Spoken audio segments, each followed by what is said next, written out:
genética.com.br. Eu sou o professor Álvaro, estamos mais uma vez aqui para falar de genética, novamente na saga da genética que está chegando infelizmente ao final.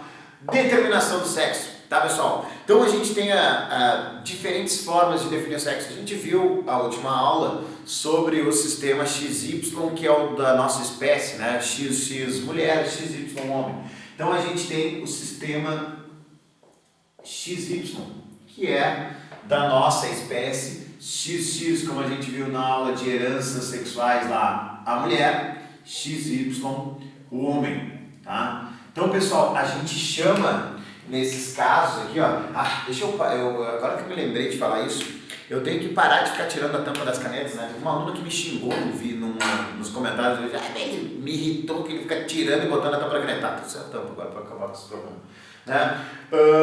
A mulher, a gente chama a mulher de homogamética. O que significa isso? Homo, mesmo, gametas. Então ela produz os gametas, quando ela vai produzir os gametas, ela produz um gameta X e o outro gameta também é X. Por isso a gente chama ela de homogamética. O homem, ele vai ser um indivíduo heterogamético. Ele vai produzir um gameta X e um gameta Y. Por isso que a gente viu na aula passada, quando a gente fala, quem é que define o sexo? É o homem. Ele que vai definir o espermatozoide dele, que vai definir qual vai ser o sexo da criança. Tranquilo? Então esse sistema XY, ele ocorre na nossa espécie, ele ocorre também, ó, em drosófilas, né? Drosophila melanogaster, né? Nome bonitinho. A drosófila, são as moscas, tá? Essa mosca que a gente tem em casa, que pega o matador, tem aquele choque é sensacional, né? Então a drosófila, ela também é do sistema XY, tá? Os outros mamíferos também são desse sistema XY. Tranquilo? Além do sistema XY, nós temos um sistema que também é chamado de X0. No sistema X0, eu vou ter os indivíduos XX, que vão ser fêmeas, e o indivíduo X0 vai ser o macho. Tá? E aí a gente chama então o X0 de heterogamético. Deixa eu botar aqui em vermelhinho. Heterogamético. E o XX, a fêmea, de homogamética. Tá? Esse caso aqui, ó, é o que a gente encontra em alguns insetos, tá? Por exemplo, o gafanhoto. Tá? Gafanhoto. Tá? Sabe o gafanhoto lá do Kung Fu Panda e tal, né? Então, alguns insetos, gafanhoto, percevejo, todos eles têm, os insetos vão ter esse sistema X0.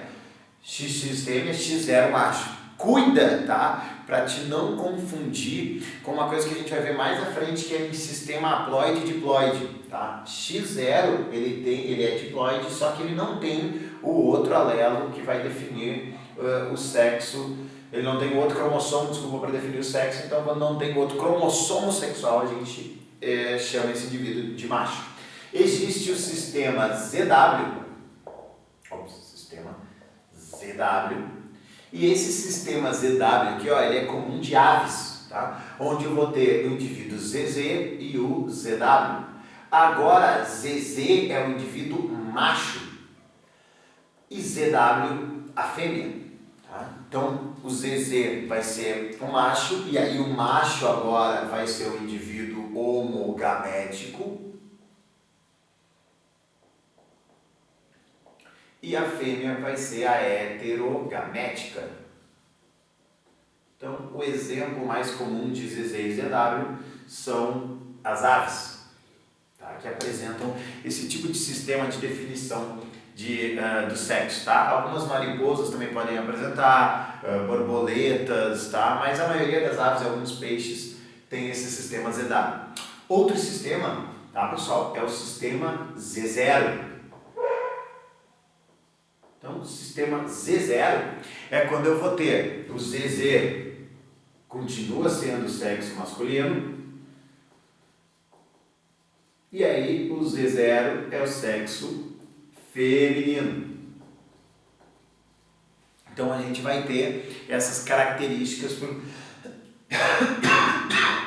Desculpa, tá? Então o Z0 vai ser o indivíduo feminino e a gente vai continuar chamando então o feminino de heterogamético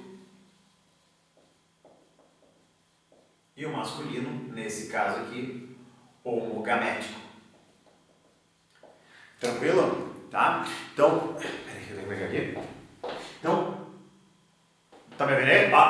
Então, alguns répteis, tá? Faltou aqui, ó.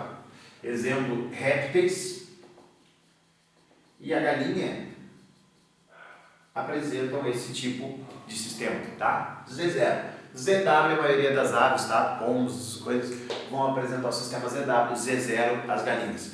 Tranquilo? Então, são alguns sistemas na definição do sexo das espécies pelos cromossomos sexuais. E existe uma outra forma da gente definir, que é como eu estava te falando, que tu tem que cuidar para não confundir com esses sistemas zero, tá? Que é o sistema haploide e diploide. Então, vou botar aqui, ó, sistema haploide e diploide.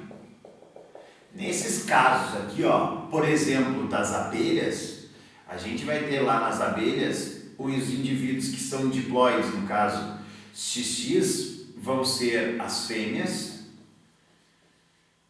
e os indivíduos haploides, só X, vão ser, por exemplo, os machos. Tá? Então, o caso das abelhas, a gente vai ter um loco só, então um lote haploide, e aí outros dois locos diploides é a fêmea, tá? Então nas abelhas o indivíduo macho ele vai ser só com uma quantidade, só com um conjunto de cromossomos. O 2N é o feminino, tá? Então a abelha lá, a abelha rainha, a abelha operária, que são as fêmeas, são todas diploides. O macho, o zangão, ele é só X. E aí a gente vai ver lá na ecologia como é que funciona a organização das abelhas, mas a gente vai ver que os machos eles vão ter a única função deles é sexual, são um objeto sexual das fêmeas. Das fêmeas, a abelha rainha, porque as operárias são todas inférteis. Tá? Então existe esse sistema haploide e diploide, no caso das abelhas aqui, ó, fêmeas diploides e os machos haploides. Tranquilo? Então, é mais um caso aqui de definição de sexo. E uma última forma de definição de sexo pela temperatura, que é o caso das tartaruguinhas. Temperatura.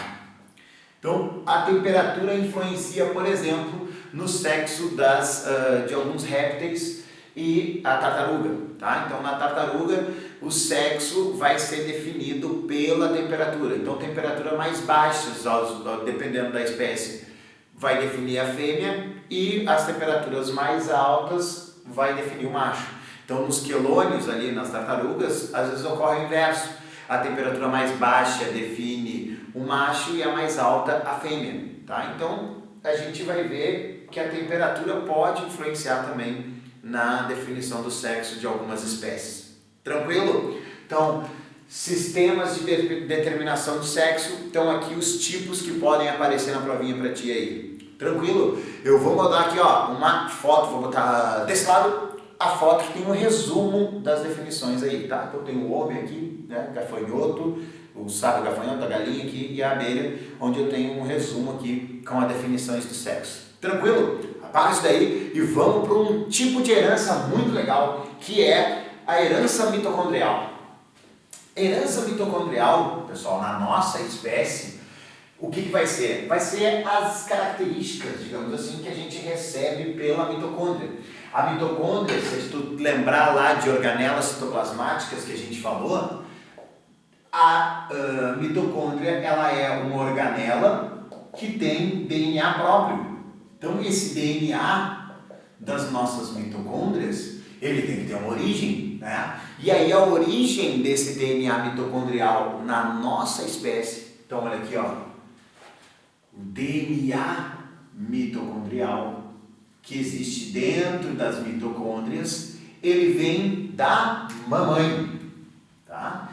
Então, toda a mãe vai passar suas mitocôndrias para o filho ou para a filha, e a filha vai passar as mitocôndrias dela para os seus filhos. O homem passa a mitocôndria? Não. Então, todas as mitocôndrias que eu tenho nas minhas células vieram da minha mãe, mas não significa que o meu filho não terá as mesmas mitocôndrias que eu, vai ter as mitocôndrias da minha mulher, tá? Então, o DNA mitocondrial ele vai passando de mãe para filhos.